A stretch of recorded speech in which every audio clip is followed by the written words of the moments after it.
I've now had my first flying lesson and it was fantastic. Normally when I'm on a plane, the best bits for me are the beginning of the flight and the end, when you're fairly close to the ground and you can see what's going on underneath you. Flying in a light aircraft is like that for the whole flight. You're really close to the ground, you get a really lovely view of the countryside around you. It's a really great experience. The lesson was fantastic, but I was absolutely exhausted at the end of the day. There's so much to take in. There's a lot of radio chatter going on. You've got your headset on, and trying to differentiate between what your instructor's saying and what's going on in general traffic, and whether it's a message for you or a message for another plane or just people chatting to each other, is going to be something I can see I'll get used to, but at the moment I'm definitely not used to it. When you're flying, even if you're not at the controls, there's just a lot to take in. It's great to look down at the ground, but you're also looking at all the instruments, you're looking out for other aircraft, you're trying to locate yourself in terms of the countryside beneath you to try and get your bearings. I'm really glad that I read just a little bit of what to expect beforehand, just in terms of the mechanics of flight and what to actually expect in the lessons. There's a lot of information bombarding you, and a lot of the stuff, probably the majority of stuff that you're seeing and experiencing, you're not directly going to remember even an hour's time.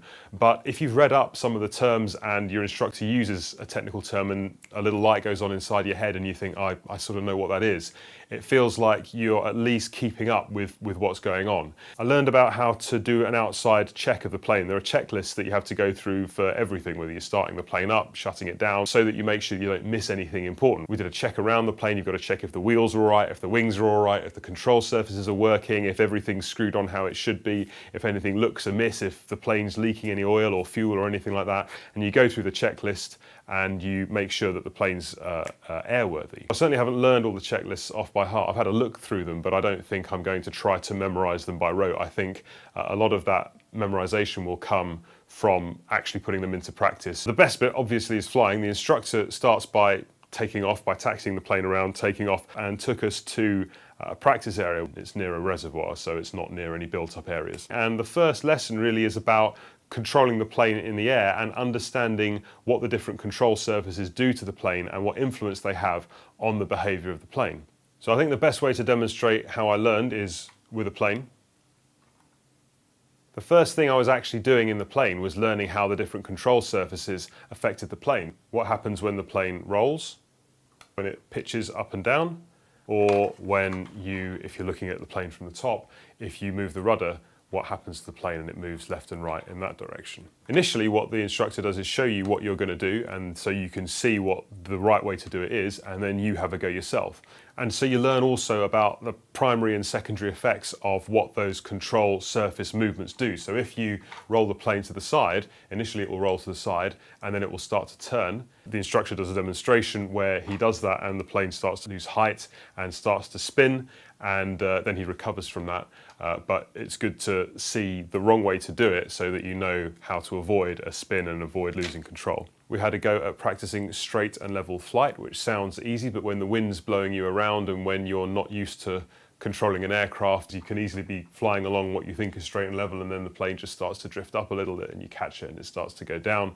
And I can see how that's a skill that I'm really going to have to practice. But then when you're on the ground, we got an opportunity to practice taxiing, which is moving the plane around on the ground under the plane's own power. In these lessons, there were a couple of things which I found particularly tricky, so things to focus on for the future. So first of all, trim. If you're flying straight and level and you turn the engine speed up, the plane doesn't keep flying along in the same direction. It will pitch up a little bit because it's going faster and there's more lift effect on the plane.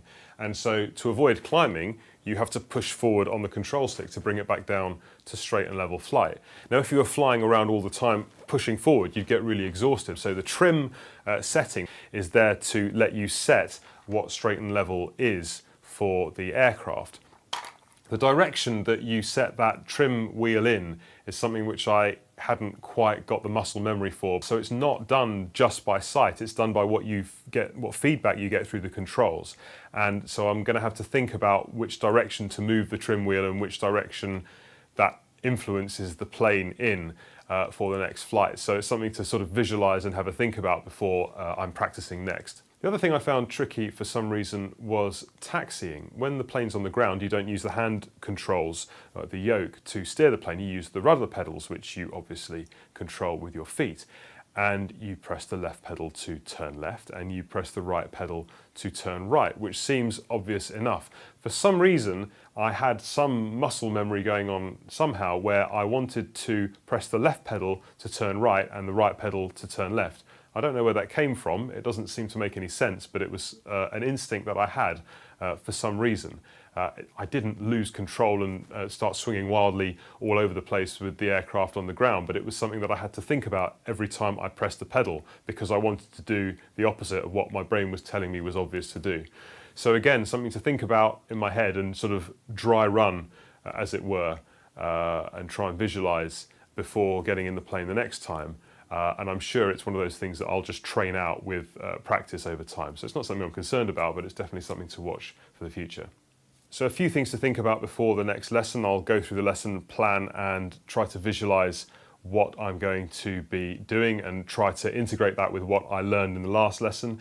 My instructors also advised that I look at the Air Law textbook, which I've got here. There's quite a lot of textbooks. This is not even all of them, and I think I've got more which I've ordered. So there's a fair amount of reading to be doing, but I've got to do it at some point. There's 9 exams to sit, I understand, so I better start working through them.